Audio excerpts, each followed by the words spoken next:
ഹേ Everest, നിന്നെ കാണാൻ ഞാൻ വന്നു. നീ ഇത്ര ഉയരത്തിൽ നിൽക്കുമല്ലേ, നിൻ്റെ മുന്നിൽ ഞാൻ ആര്? ഞാൻ വെറും ഒരു പുഴു. അതൊക്കെ ജീവിതത്തിൽ ഒരിക്കലെങ്കിലും കാണണം പോയിട്ട് കേട്ടോ. എനിക്കതാ എല്ലാവരോടും പറയാനുള്ളത്. ആരായാലും തന്നെ അധികം എന്നെപ്പോലെ വയസ്സാവാനൊന്നും കാത്തു നിൽക്കരുത്. നമ്മൾ ജസ്റ്റ് ഒന്ന് കാല് ഇങ്ങോട്ടോ മറ്റോ ആയിട്ടുണ്ടെങ്കിൽ ഞാൻ എത്തിയിട്ടുണ്ടാവും. എൻ്റെ പൊടി പോലും കിട്ടൂല. അപ്പം അറിയില്ല എങ്ങനെയാണ് ഞാൻ കയറി നടക്കുന്ന. ഇപ്പം ആലോചിക്കുമ്പം അറിയുന്നുണ്ടാവും, മീൻസ് അറിയുന്നില്ല ഞാൻ എങ്ങനെയാണ് അതൊക്കെ. പക്ഷെ അവരൊറ്റ നമ്മുടെ ലക്ഷ്യം എന്ന് വെച്ചാൽ എവറസ്റ്റ് ബേസ് ക്യാമ്പ് എത്തുക എന്നുള്ളതാണ്.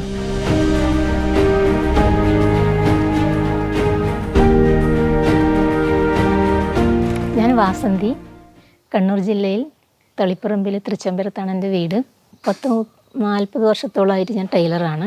അപ്പോൾ ഇപ്പോൾ ഞാൻ കിട്ടുന്ന പൈസ ഒരു 4-5 വർഷമായിട്ടെല്ലാം കിട്ടുന്ന പൈസയിൽ ഒരു ശതമാനം അവിടെ മാറ്റി വെക്കും യാത്രക്ക് പോകാൻ വേണ്ടിയിട്ട്. ഞാൻ ഈ അടുത്തായിട്ട് എവറസ്റ്റ് ബേസ് ക്യാമ്പിൽ പോയിട്ടുണ്ടായിരുന്നു. അതായത് പാസ്പോർട്ട് എടുത്തിട്ട് കുറേ വർഷമായി. അപ്പോൾ അതിൻ്റെ കാലാവധി തീരുന്നതിന് മുന്നേ തന്നെ എനിക്ക് വിദേശയാത്ര നടത്തണമെന്ന് ആഗ്രഹമുണ്ടായിരുന്നു. അങ്ങനെ കഴിഞ്ഞ വർഷമാണ് തായ്ലൻഡിലേക്ക് പോയിട്ടുണ്ടായത്. തായ്ലൻഡിൽ ഞാൻ ഒറ്റക്കാണ് പോയത്. അപ്പോൾ ആ ഒറ്റക്ക് പോയതിന് ശേഷമാണ് എനിക്ക് കോൺഫിഡൻസ് കൂടിയത്. എന്തായാലും സ്ത്രീകൾക്ക് ഒറ്റക്ക് പോകാൻ പറ്റും എന്നൊരു കോൺഫിഡൻസ് വന്നത് അങ്ങനെയായിരുന്നു. അങ്ങനെയാണ് എന്നാൽ പിന്നെ എവറസ്റ്റ് ബേസ് ക്യാമ്പിൽ ഒറ്റക്ക് തന്നെ പോകാം, ഒരു സോളോ യാത്ര നടത്താം എന്നുള്ളൊരു തീരുമാനത്തിലേക്ക് ഞാൻ എത്തിയത്.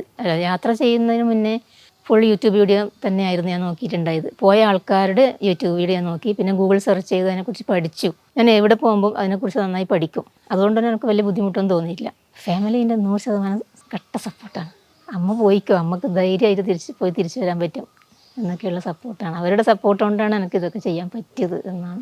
ടെൻഷൻ ഉണ്ടായിട്ടില്ല എന്ന് വേണം സത്യം പറഞ്ഞാൽ. ബേസിക്കലി തായ്ലൻഡ് പോയപ്പോൾ നല്ല ടെൻഷൻ ഉണ്ടായിരുന്നു. പക്ഷേ എങ്കിൽ അത് ഓവർകം ചെയ്തുകൊണ്ട് തന്നെ ഈ ട്രിപ്പിൻ്റെ പോകുമ്പോൾ അത്ര വലിയ ടെൻഷനൊന്നും ഉണ്ടായിരുന്നില്ല. പിന്നെ പ്ലാനിങ് ഒക്കെ അമ്മ തന്നെയാണ് ഇതിൻ്റെ മൊത്തം പ്ലാനിങ് നടത്തിയത്. തായ്ലൻഡ് നമ്മൾ ഹെൽപ്പ് ചെയ്തിട്ടുണ്ടായിരുന്നു, പക്ഷേ ഇത് മൊത്തം പ്ലാനിങ് അമ്മയായതുകൊണ്ട് തന്നെ ഞാൻ അത്ര അതിനെക്കുറിച്ച് ചിന്തിച്ചിട്ടുണ്ടായിരുന്നില്ല. ബട്ട് ലൈക്ക് നമ്മൾ അത്ര കോൺഫിഡൻ്റ് ആയിരുന്നു അമ്മ പോയിട്ട് വരുവാനിക്കുന്നുള്ളത്. പിന്നെ നമുക്ക് ലൊക്കേഷൻ എപ്പോഴും ഉണ്ട്, വിളിക്കുന്നുണ്ട്. അപ്പോൾ അത്ര പേടിക്കാനൊന്നും ഉണ്ടായിരുന്നില്ല. എവറസ്റ്റ് ബേസ് ക്യാമ്പിലേക്ക് ഞാൻ ഇവിടുന്ന് കണ്ണൂരിൽ പോയിട്ട് കണ്ണൂരിൽ നിന്ന് മൈസൂരിൽ പോയി, മൈസൂരിൽ നിന്ന് പിന്നെ ബാംഗ്ലൂരിൽ പോയി, ബാംഗ്ലൂരിൽ നിന്ന് കാഠ്മണ്ഡു പോയി. അങ്ങനെയായിരുന്നു പോയത്. കാഠ്മണ്ഡുവിൽ രാത്രിക്ക് എത്തിയേ. പിന്നെ പിറ്റേ ദിവസം 8:30 മണിക്കാണ് എനിക്ക് കാഠ്മണ്ഡുവിൽ നിന്ന് ലുക്ലയിലേക്കുള്ള ഫ്ലൈറ്റ്. ഹോട്ടലിൽ നിന്ന് ടാക്സി ഓടിച്ചിട്ട് എയർപോർട്ടിലേക്ക് പോയി. അവിടെ എത്തിയൊരു 8:45 അവർ പറയുന്നത് ഫ്ലൈറ്റ് പോകാൻ ചാൻസ് കുറവാണ്, ലുക്ലയിൽ വെതർ വളരെ മോശമാണ്. അപ്പോൾ എന്നെപ്പോലെ ലുക്ലയിലേക്ക് പോകാനുള്ള ഒരു ജർമ്മൻ ഭാര്യയും ഭർത്താവും ഉണ്ടായിരുന്നു. അവർ കുറച്ച് നല്ല ഏജ് ഉണ്ട് അവർക്ക്. അവരെൻ്റെ അടുത്ത് ചോദിച്ച്, ഞങ്ങൾ പിന്നെ ബൈ റോഡ് വഴി, അത് കാർ ടാക്സിയിൽ സെല്ലേരി വഴി സുർക്കിയെന്ന് പറഞ്ഞ് അവിടെ സുർക്കയിലേക്ക് പോകുന്നുണ്ട്, നമ്മളെ കൂടെ വരുന്നതെന്ന് ചോദിച്ചു. ഞാൻ റെഡി എന്ന് പറഞ്ഞ് അവരെ കൂടെ അങ്ങ് റെഡിയായിപ്പോയി. പക്ഷേ സെല്ലേരി റോഡ് എന്നെല്ലാം പറഞ്ഞാൽ ഭയങ്കരം, അതായത് കഴിഞ്ഞ 2024 അവിടെ ഫ്ലഡ് ഉണ്ടായിരുന്നു. ആ ഫ്ലഡിലൊക്കെ അവിടുത്തെ റോഡൊക്കെ പൊട്ടിപ്പൊളിഞ്ഞ് ബ്രിഡ്ജെല്ലാം ഒഴുകിപ്പോയത് കാണണം. ഭയങ്കര സങ്കടകരമായ ഒരവസ്ഥയായിരുന്നു അവിടെ. അങ്ങനെ അതൊക്കെ കണ്ട് ഒരു 8 മണിയാകുമ്പോൾ സെല്ലേരിയിലെത്തി. പിറ്റേ ദിവസം സുർക്കിയെന്ന് പറഞ്ഞ സ്ഥലത്തേക്കാണ് പോകേണ്ടത്. സുർക്കിയെന്ന് പറഞ്ഞാൽ ഫുൾ ഓഫ് റോഡാണ്. നല്ല റോഡേ അല്ല, ഫുൾ ഓഫ് റോഡ് ജീപ്പിലാണ് പോകുന്നത്. അതിലൊരു എന്താ പറയണ്ട, അത്രയും ഒരു അങ്ങനത്തെ ഒരു യാത്രയാണത്. കുലുങ്ങി ഇങ്ങനെ അങ്ങനത്തെ ഒരു യാത്ര ഇതുവരെ ഞാൻ ചെയ്തിട്ടുണ്ടായില്ല, ഓഫ് റോഡ് യാത്ര. അത് കഴിഞ്ഞ് നമ്മൾ സുർക്കയിലെത്തി. സുർക്കയിൽ നിന്ന് പിറ്റേ ദിവസമാണ് ട്രക്കിംഗ് ആരംഭിക്കുന്നത്. അതായത് തുടക്കത്തിലൊക്കെ നല്ല റോഡൊക്കെ ആയിരുന്നു, ഇങ്ങനെ നല്ല സ്റ്റെപ്പൊക്കെ ഉള്ള റോഡൊക്കെ ആയിരുന്നു. അത് കഴിഞ്ഞിട്ടാണ് പിന്നെ മക്കളെ തുടങ്ങുന്നത്, ടാസ്ക് തുടങ്ങുന്നത് അതിന് ശേഷമാണ്. പിന്നെ നല്ല കയറ്റം, നല്ല ഇറക്കം ഉണ്ടാവും. പിന്നെ കുറച്ച് നല്ല നേരായ വഴികളാണ്. പിന്നെ 3-ാമത്തെ ദിവസമാണ് നാംചെ ബസാറിലേക്ക് പോകുന്നത്. സാധാരണഗതിയിൽ ആൾക്കാരെന്ത് ചെയ്യുന്നത് വെച്ചാൽ, നാംചെ ബസാറിൽ എത്തിയാൽ അവരവിടെ അക്ലമൈറ്റൈസേഷൻ എന്ന് പറഞ്ഞ ഒരു ഇതിന് വേണ്ടിയിട്ട്, അതായത് നമ്മുടെ ബോഡി അവിടുത്തെ ആൾട്ടിറ്റ്യൂഡുമായിട്ട് പൊരുത്തപ്പെടാൻ വേണ്ടിയിട്ട് ഒരു ദിവസം അവിടെ തങ്ങണമായിരുന്നു. അതിൻ്റെ ഇതാണ് അക്ലമൈറ്റൈസേഷൻ എന്ന് പറയുന്നത്. അപ്പം പോർട്ടർ പറഞ്ഞു, നിങ്ങൾക്ക് അതിൻ്റെ ആവശ്യമില്ല, കാരണം ആൾട്ടിറ്റ്യൂഡിൻ്റെ പ്രശ്നം എനിക്ക് ഉണ്ടായില്ല, അതുകൊണ്ട് അക്ലമൈറ്റൈസേഷൻ്റെ ആവശ്യമില്ല, നമുക്ക് നടക്കാമെന്ന് പറഞ്ഞു. അങ്ങനെ ഉച്ചഭക്ഷണം അവിടുന്ന് കഴിച്ചിട്ട് പിന്നെ അടുത്ത ഡെസ്റ്റിനേഷനിലേക്ക് പോയി. അപ്പോഴേക്കും തണുപ്പ് നല്ലോണം കൂടി വന്നു തുടങ്ങി. പിന്നെ പോകുന്ന വഴികളാണെങ്കിലും അത്രയും ഡിഫിക്കൽട്ടായിട്ടുള്ള വഴികളാണ്. പിന്നെ ദുർഘടം പിടിച്ച വഴികൾ കൂടി വരുന്നുണ്ട്. വലിയ പാറകളും പിന്നെ ഇങ്ങനെ മണ്ണ് ചിലപ്പോൾ നമ്മളിങ്ങനെ നടന്നു പോകുമ്പം അങ്ങ് ഇടിഞ്ഞു പോകും. അങ്ങനെയൊക്കെയുള്ള വഴികളാണ്. ഞാനാണെങ്കിൽ അത്ര ശ്രദ്ധിച്ചിട്ടാണ് ഞാൻ നടക്കുന്നത്. കാരണം ഒന്ന് വീഴാനോ ഒട്ടാനോ ഒന്നും പാടില്ലല്ലോ. പിന്നെ അവിടുത്തെ ഫുഡ് എന്ന് പറയുന്നത് പുഴുങ്ങിയ മുട്ട കിട്ടും, പിന്നെ ഗാർലിക് സൂപ്പ്, ചിക്കൻ സൂപ്പ്, അങ്ങനെയൊക്കെയാണ് അവിടുത്തെ ഫുഡ് കിട്ടുന്നത്. പിന്നെ നൂഡിൽസ്, ഇതൊക്കെയാണ് അവിടുത്തെ ഫുഡ്. 2 ബോയിൽഡ് എഗ്ഗിന് കൊടുക്കണം 350 രൂപ. അത്രയും വിലയാണ്. ഗാർലിക് സൂപ്പിന് ഒരു ചെറിയ ബൗളിൽ കൊടുക്കണം 400 രൂപ. കുറച്ച് മേലെ എത്തുമ്പോഴത്തേക്ക് 600 രൂപയൊക്കെ ആവും. അങ്ങനെയാണ് അവിടുത്തെ പ്രൈസ്. പിന്നെ ഒരു ഫ്ലാസ്ക് ചൂടുവെള്ളത്തിന്, 1.5 ലിറ്ററിൻ്റെ ചൂടുവെള്ളത്തിന് കൊടുക്കണം 250 രൂപ. അങ്ങനെ ലാസ്റ്റ് എത്തുന്നത് ഗോരക്ഷേപ്പ് എന്ന് പറഞ്ഞ സ്ഥലത്താണ്. അത് നമ്മുടെ ലാസ്റ്റ് ഡെസ്റ്റിനേഷൻ എന്ന് പറഞ്ഞാൽ ഗോരക്ഷേപ്പിലെത്തി. അത് 8ാം ദിവസമാണ് ഞാൻ ഗോരക്ഷേപ്പിലെത്തുന്നത്. പിറ്റേ ദിവസം രാവിലെ 9ാം തീയതി രാവിലെയാണ് ഒരു 8 മണിയോടുകൂടി ബേസ് ക്യാമ്പിലേക്കുള്ള യാത്ര തുടങ്ങുന്നത്. ആ യാത്ര എന്ന് വെച്ചാൽ ഇത്രയും നമ്മൾ പോയതിനേക്കാളും അതിദുർഘടം പിടിച്ച വഴിയാണ് എവറസ്റ്റ് ബേസ് ക്യാമ്പിലേക്കുള്ള വഴി എന്ന് പറഞ്ഞാൽ. അത്രയും ദുർഘടമാണ്. വലിയ വലിയ പാറയാണ്. ഇത്ര വലിയൊക്കെ പാറയാണ് ഓരോന്നുണ്ടാവും. അതിങ്ങനെ മേലെ മേലെ അടുക്കി വെച്ചിട്ടുണ്ടാവും. ആ പാറയെല്ലാം എങ്ങനെയാണ് ഞാൻ കയറി നടക്കാൻ ഇപ്പം ആലോചിക്കുമ്പം അറിയുന്നുണ്ടാവും. മീൻസ് അറിയുന്നില്ല ഞാൻ എങ്ങനെയാണ് അതൊക്കെ. പക്ഷെ അവരൊറ്റ നമ്മുടെ ലക്ഷ്യം എന്ന് വെച്ചാൽ എവറസ്റ്റ് ബേസ് ക്യാമ്പ് എത്തുക എന്നുള്ളതാണ്. അതിൻ്റെ മുന്നിൽ എന്ത് തടസ്സങ്ങളുണ്ടോ എനിക്കത് വിഷയമല്ല. നമ്മളിപ്പം താഴെ നിന്ന് ഇപ്പം ഇങ്ങനെ നോക്കുമ്പം ഇത്രയും വലിയ മല എനിക്ക് കയറാൻ പറ്റുമോ എന്ന് ചിന്തിച്ചിട്ടുണ്ടെങ്കിൽ പിന്നെ ഒരിക്കലും കയറാൻ പറ്റില്ല. പക്ഷേങ്കിൽ ഞാൻ ചിന്തിക്കുന്നതെന്ന് വെച്ചാൽ ഇതിൻ്റെ അപ്പുറം കയറാൻ എനിക്ക് പറ്റും. അങ്ങനെ ചിന്തിച്ചതുകൊണ്ടാണ് എനിക്ക് ഇത്രയും ദുർഘടം പിടിച്ച ആ വഴിയൊക്കെ താണ്ടി എനിക്ക് എവറസ്റ്റ് ബേസ് ക്യാമ്പിൽ എത്താൻ പറ്റിയത്. പിന്നെ പോകുന്ന വഴിക്ക് കുറേയൊക്കെ നടന്നപ്പം പോർട്ടർ എൻ്റെ അടുത്ത് പറഞ്ഞു, കാരണം ഞാൻ അത്രയും സ്ലോ ആയിട്ടാണ് നടക്കുന്നത്. അത്രയും നടക്കാൻ പറ്റൂ. കാരണം എൻ്റെ അത്രയും 59 വയസ്സല്ലേ. അപ്പം അത്രയും വയസ്സുള്ള ഒരാൾക്ക് സ്പീഡ് നടക്കാൻ പറ്റത്തില്ല എന്തായാലും. 40 വയസ്സുള്ള ചെറുപ്പക്കാരനപ്പോൾ നടക്കാൻ പറ്റൂല. അപ്പോൾ പകുതിക്ക് വെച്ച് എൻ്റെ അടുത്ത് പോർട്ടർ പറഞ്ഞു, നിങ്ങൾക്ക് അവിടെ എത്താൻ പറ്റുമെന്ന് തോന്നുന്നില്ല. കാരണം നിങ്ങൾ ഇത്രയും സ്ലോ ആയിട്ട് നടന്നാൽ തിരിച്ചെത്തുമ്പോഴേക്കും ഇരുട്ടാവും. ഇരുട്ടായി പിന്നെ അവിടെ നടക്കാൻ പറ്റൂല.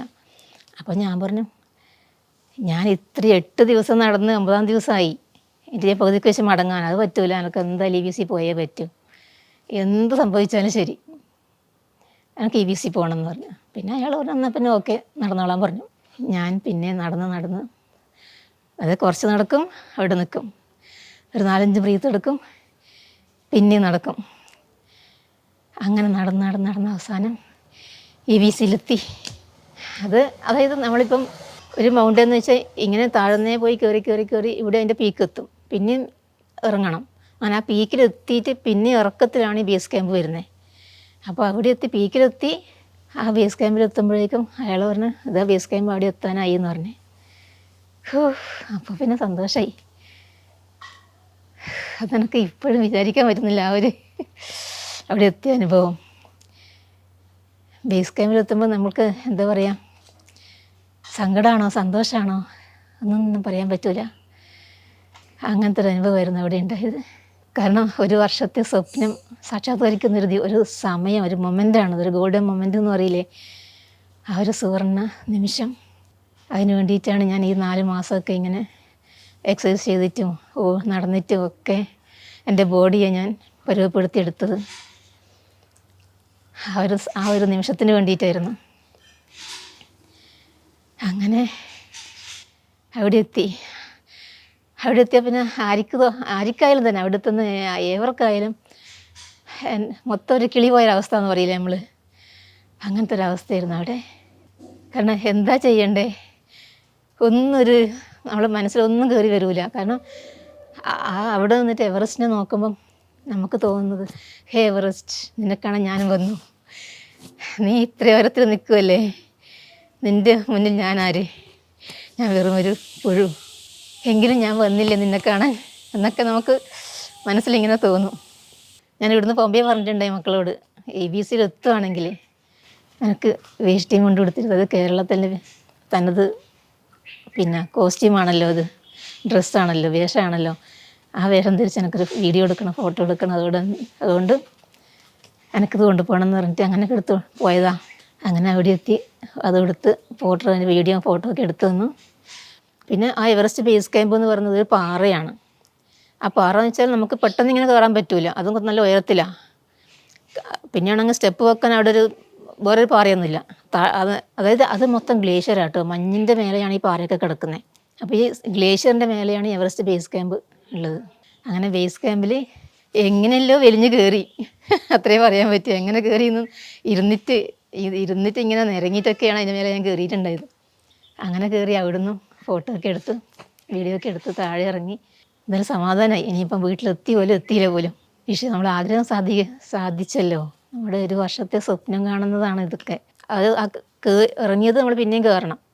കയറി അവിടെ എത്തി പിന്നെ ഇറക്കമാണ്. ഇറക്കമെന്ന് വെച്ചാൽ ഈ കയറിയ പോലെ തന്നെ പാറയാണല്ലോ, അത് തിരിച്ചിറങ്ങുമ്പോൾ അതേ റിസ്ക് തന്നെ ഉണ്ട്. ആ പാറയൊക്കെ എങ്ങനെയല്ലോ എന്നാ പറയണ്ടേ, ഒരു വാക്കിംഗ് സ്റ്റിക്ക് എനിക്ക് ഒന്നേ ഉണ്ടായുള്ളൂ. അത് കുത്തി മറ്റേ കൈ കൊണ്ട് പാറ പിടിച്ച് എങ്ങനെയല്ലോ അങ്ങനെ ഇറങ്ങി ചില സ്ഥലത്തെല്ലാം ഇത്രയൊക്കെ നമ്മൾ കാല് വെക്കേണ്ട വഴി മാത്രമേ ഉണ്ടാവുള്ളൂ. കാരണം അപ്പുറം ഇപ്പുറം മണ്ണ് അങ്ങ് ഇടിഞ്ഞിടിഞ്ഞിടിഞ്ഞ് അങ്ങ് എത്തിയിട്ടുണ്ടാവും. നമ്മൾ ജസ്റ്റ് ഒന്ന് കാല് ഇങ്ങോട്ടോ മറ്റോ ആയിട്ടുണ്ടെങ്കിൽ ഞാൻ അങ്ങ് എത്തിയിട്ടുണ്ടാവും. അതിൻ്റെ പൊടി പോലും കിട്ടൂല. അങ്ങനെയൊക്കെയുള്ള ഇതായിരുന്നു. അപ്പോൾ തിരിച്ച് ഇറങ്ങുമ്പോഴേക്കും നല്ല കാറ്റ് വന്നു, നല്ല തണുപ്പുമായിരിക്കും. അപ്പോൾ ആ ഇതിലൊക്കെയാണ് ഞാൻ അത്രയും, പിന്നെ കുറച്ച് ടയേർഡുമായി. അങ്ങനെ ആ ഇതിലാണ് ഞാൻ ഇറങ്ങുന്നത്. കാരണം ഞാനിപ്പോൾ ഈ കയറിയത് മൊത്തം താഴെ ഇറങ്ങുമെന്ന് വെച്ചാൽ എന്നെക്കൊണ്ട് കഴിയുന്ന കാര്യമായിരിക്കും. കഴിഞ്ഞാൽ തന്നെ ഞാൻ വീക്കാവും. വെറുതെ എൻ്റെ മക്കൾക്ക് പണിയാക്കണ്ടല്ലോ. എന്തെങ്കിലും സംഭവിച്ച് പോയെങ്കിൽ പിന്നെ ഹോസ്പിറ്റലൈസ് ആയാൽ പിന്നെ ഇവർക്കല്ലേ അതിൻ്റെ ബുദ്ധിമുട്ട് വരിക. അപ്പോൾ ഞാനത് ആലോചിച്ചപ്പം എനിക്ക് തോന്നി എന്തായാലും ഹെലികോപ്റ്ററിൽ വരണമെന്ന് ആഗ്രഹമുണ്ട്. അത് വേറൊരു കാര്യം. ഇവിടുന്ന് പറഞ്ഞിട്ടുണ്ടായി എന്തെങ്കിലും ബൈ ചാൻസ് എനിക്ക് ഞാൻ വീക്കാകുമോ, എന്തെങ്കിലും എൻ്റെ ബോഡി എനിക്ക് വയ്യായി ആണെങ്കിൽ ഞാൻ ഹെലികോപ്റ്ററിന് വരത്തുള്ളൂ. പക്ഷേ ആ ഹെലികോപ്റ്ററിൽ ഇരുന്നിട്ട് ആ ഹിമാലയത്തിൻ്റെ ഒരു വൈബ്, അത് അപാര ദൃശ്യം തന്നെയാണത്. അതൊക്കെ ജീവിതത്തിൽ ഒരിക്കലെങ്കിലും കാണണം പോയിട്ടോ. എനിക്കതാ എല്ലാവരോടും പറയാനുള്ളത്. ആരായാലും തന്നെ അധികം എന്നെപ്പോലെ വയസ്സാവാനൊന്നും കാത്തു നിൽക്കരുത്. നല്ല എനർജി ഉള്ള സമയത്ത് തന്നെ, നല്ല നടക്കാൻ പറ്റുന്ന സമയത്ത് തന്നെ എല്ലാവരും ഒന്ന് പോയി കാണണം. ഒരു പ്രാവശ്യമെങ്കിലും എവറസ്റ്റ് പോയി കാണണം.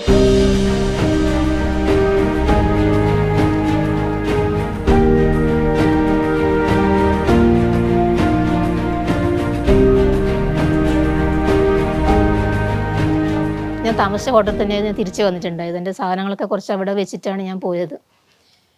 തിരിച്ചവിടെ വന്നു. അവർക്കൊക്കെ ഭയങ്കര അതിശയം. കാരണം അവരൊക്കെ വിചാരിച്ചത് ഞാൻ ചുമ്മാ പകുതിക്ക് വെച്ചിട്ട് തിരിച്ച് വരുമായിരിക്കുന്ന ഹോട്ടൽ മാനേജർ കരുതിയിട്ടുണ്ടായത്. കാരണം ഞാൻ എൻ്റെ ഒരു ബോഡി ലാംഗ്വേജൊക്കെ കാണുമ്പോൾ അവർക്ക് വന്നിട്ട് ഞാൻ ഫോട്ടോ കാണിച്ചു കൊടുത്തപ്പോൾ അവർ ഭയങ്കര അതിശയമായിപ്പോയി അവർക്ക്. യു ആർ സൂപ്പർ ലേഡി എന്നൊക്കെ പറഞ്ഞു തന്നെ. അങ്ങനത്തെ നമ്മൾ പോർട്ടർ അവിടെ എത്തിയപ്പം ബേസ് ക്യാമ്പിൽ ആദ്യം പറഞ്ഞിട്ടുണ്ടായി പോകാൻ പറ്റൂല പറഞ്ഞിട്ടുണ്ടായില്ലേ. അവിടെ എത്തിയപ്പോൾ അയാൾക്ക് ഭയങ്കര സന്തോഷമായി. You are the super lady എന്നെല്ലാം പറഞ്ഞ് I am proud of you എന്നെല്ലാം പറഞ്ഞ് അയാൾ കുറേ ഇങ്ങനെ പറഞ്ഞു. അതൊക്കെ കേട്ടോ ഭയങ്കര സന്തോഷമായി. പിന്നെ ഒരാഴ്ചത്തൊക്കെ കുറച്ച് ക്ഷീണമൊക്കെ ഉണ്ടായിരുന്നു. ഇപ്പോൾ അതൊക്കെ നോർമലായി, പിന്നെ പ്രോബ്ലം. അങ്ങനെയൊക്കെയാണ് ഈ BC യാത്ര. ടോട്ടലായിട്ടും ഒരു 1.25 ലക്ഷം രൂപയോളം എനിക്ക് ചിലവായിട്ടുണ്ട്. നമുക്ക് ഏത് രാജ്യത്ത് പോകുമ്പോൾ ഭാഷ ഒരു വിഷയമാണ്. എങ്കിലും കൂടി ഇംഗ്ലീഷ് ഹിന്ദിയും നമുക്ക് പറയുന്നത് മനസ്സിലാക്കാനൊക്കെ പറ്റുവാണെങ്കിൽ അത്ര വിഷമം ഉണ്ടാവില്ല. ഇംഗ്ലീഷ് എനിക്ക് വലിയൊരു പ്രോബ്ലം ഉണ്ടായില്ല. പക്ഷെ ഞാൻ ഹിന്ദി എനിക്ക് നമ്മൾ 10ാം ക്ലാസ് പഠിച്ചതാണല്ലോ. അപ്പോൾ അതുകൊണ്ട് തന്നെ ഹിന്ദിയും കൂടി നമുക്ക് കുറച്ചും കൂടെ അറിഞ്ഞിരിക്കണം എന്നുള്ള ഇതുകൊണ്ട് ഞാൻ എവറസ്റ്റ് പോകുന്നതിന് മുന്നേ തന്നെ, അതായത് നമ്മൾ എവറസ്റ്റ് പോകണമെന്ന് ആഗ്രഹിച്ച സമയം തൊട്ട് തന്നെ ഞാൻ ഹിന്ദി യൂട്യൂബിൽ സ്പോക്കൺ ഹിന്ദി ഞാൻ പഠിച്ചു തുടങ്ങിയിട്ടുണ്ടായിരുന്നു. അതുകൊണ്ട് എനിക്ക് വലിയ പ്രശ്നം ഉണ്ടായില്ല. ഞാൻ ഡെയിലി എക്സസൈസ് ചെയ്യുമായിരുന്നു രാവിലെ. പിന്നെ ഈ മുറ്റത്തെ കൂടെ തന്നെ രാവിലെ 7 മണി തൊട്ട് 11 മണി വരെ ഞാനിങ്ങനെ നല്ല സ്പീഡിൽ തന്നെ നടക്കുമായിരുന്നു.